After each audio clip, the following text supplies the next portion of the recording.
ಹೌದು, ಖಂಡಿತ. ಗಿಲ್ಲಿ ಅವರು ರಕ್ಷಿತಾ ಅವರನ್ನ ಯಾರು ಸಪೋರ್ಟ್ ಮಾಡಿ ಅಲ್ಲಿ ಅವರಿಗೊಂದು ಸಪೋರ್ಟ್ ಬೇಕಿತ್ತು. ಯಾಕಂದ್ರೆ ಎಲ್ಲರೂ ಅವ್ರ ಮೇಲೆ ತಿರುಗಿ ಬಿದ್ದಾಗ ಅಶ್ವಿನಿ ಗೌಡ ಅವರು ಮತ್ತೆ ಜಾನ್ವಿ ಅವರು ತುಂಬಾನೇ ಅವರನ್ನ ತಿರುಗಿ ಬಿದ್ರು. ಅವರು ಆ ಒಂದು ಹಂತದಲ್ಲಿ ಅವರನ್ನ ಅವರು ಕಂಟ್ರೋಲ್ ಮಾಡಕ್ಕೆ ಆಗ್ತಾ ಇರ್ಲಿಲ್ಲ. ಯಾಕಂದ್ರೆ ರಕ್ಷಿತಾ ಅವರು ಕೆಲವೊಂದ್ ಕಡೆ ಅವ್ರ ಧ್ವನಿಗಿಂತ ಇವ್ರ ಧ್ವನಿ ಎಲ್ಲೋ ಸಣ್ಣ ಆಗ್ತಿತ್ತು ಹೊರತು ಅವ್ರು ಎಲ್ಲೂ ಅವ್ರ ತನನ ಬಿಟ್ಕೊಟ್ಟಿಲ್ಲ. ಆ ಒಂದು ಸ್ಥಾನದಲ್ಲಿ ಅವರನ್ನ ಸರಿಯಾಗಿ ಅವ್ರ ಪರವಾಗಿ ಸ್ಟ್ಯಾಂಡ್ ತಗೊಂಡಿರೋದು ಗಿಲ್ಲಿ ನಟ ಮತ್ತೆ ಕಾವ್ಯ ಅವ್ರು ಅನ್ಕೊಂತೀನಿ. ಇವರಿಬ್ಬರೇ ಅವ್ರ ಪರವಾಗಿ ಮಾತಾಡಿದ್ರು. ಎಲ್ಲಿ ಒಂದು ಮಹಿಳೆಗೆ ಅನ್ಯಾಯ ಆಗ್ತಿದೆ ಅನ್ನೋದು ಎಲ್ಲಾ ಮನೆಗೂ ಗೊತ್ತಿತ್ತು.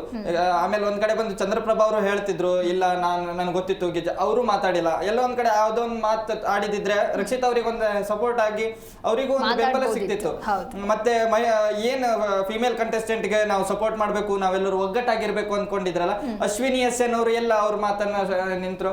ಎಲ್ಲಿ ರಾಶಿಕಾ ಅವರು ಎಲ್ಲಿ ಸ್ಟ್ಯಾಂಡ್ ತಗೊಂಡ್ರು? ಇಲ್ಲ, ಎಲ್ಲರೂ ಏನಂದ್ರೆ ಅವ್ರು ರಕ್ಷಿತಾ ವಿರುದ್ಧನೇ ಆಟ ಆಡ್ತಿದ್ದಾರೆ. ಎಲ್ಲೊಂದ್ ಕಡೆ ಕಿಚನ್ ಏರಿಯಾದಲ್ಲಿ ಕೂತ್ಕೊಂಡು ರಾಶಿಕಾ ಅವರು, ಅಶ್ವಿನಿ ಎಸ್.ಎನ್ ಅವರು ಮತ್ತು ಜಾನ್ವಿ ಮತ್ತೆ ಅಶ್ವಿನಿ ಗೌಡ ಅವರಿಗೆ ಸಪೋರ್ಟ್ ಮಾಡಿ ಮಾತಾಡ್ತಿದ್ದಾರೆ. ನನಗಂತೂ ಇದು ಎಲ್ಲಿ ಅವ್ರ ಆಟ ಯಾವ ರೀತಿ ಆಡ್ತಿದ್ದಾರೆ ಅಂತ ಅನ್ಸ್ತಿಲ್ಲ.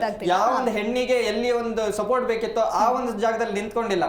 ಆ ಒಂದು ವಿಷಯದಲ್ಲಿ ಗಿಲ್ಲಿ ನಟ ಅವರು ಪದೇ ಪದೇ ಅವ್ರು ಸ್ಟ್ಯಾಂಡ್ ತಗೊಂಡ್ರು. ಅದನ್ನ ಅವರು ಎಲಿಮಿನೇಷನ್ ರೌಂಡ್ ಅಲ್ಲೂ ಅವ್ರ ಪರವಾಗಿ ನಿಂತು ಗೆಜ್ಜೆ ಸಪ್ಪಳ ಮಾಡ್ತಿದ್ದಾರೆ ಜಾನ್ವಿ ಅಂತ ಅವರಿಗೆ ಎಲಿಮಿನೇಟ್ ಮಾಡಿದ್ರು. ಮತ್ತೆ ಎಲ್ಲ ಪ್ರೆಸ್ ಕಾನ್ಫರೆನ್ಸ್ ನಡೀತಲ್ಲ ಆ ಒಂದು ಜಾಗದಲ್ಲೂ ಅವ್ರು ಮತ್ತು ಅದೇ ವರ್ಡ್ ಅನ್ನ ಎತ್ತುತ್ತಾರೆ. ದೆವ್ವದ ಏನ್ ನಾಟಕ ಮಾಡಿದ್ರಲ್ಲ ಅಶ್ವಿನಿ ಗೌಡ ಅವರು, ಜಾನ್ವಿ ಅವರು, ಅದು ಪದೇ ಪದೇ ಅವ್ರನ್ನ ರಕ್ಷಿತಾ ಅವರನ್ನ ಸಪೋರ್ಟ್ ಮಾಡಿ ಅವರು ಅಶ್ವಿನಿ ಯಾರು ತಪ್ಪಿದೆ, ಅಶ್ವಿನಿ ಗೌಡ ಮತ್ತೆ ಜಾನ್ವಿ ಅವರನ್ನ ಎಲ್ಲಿ ಅವ್ರ ವಿಷಯನ ಹೇಳಬೇಕಿತ್ತು, ಯಾರು ತಪ್ಪು ಯಾರು ಸರಿ ಅನ್ನೋ ವಿಷಯದಲ್ಲಿ ಕರೆಕ್ಟ್ ಆಗಿ ಸ್ಟ್ಯಾಂಡ್ ತಗೊಂಡ್ರು. ಗಿಲ್ಲಿ ನಟ ಒಬ್ರೇ ಅನ್ಕೊಂತೀನಿ.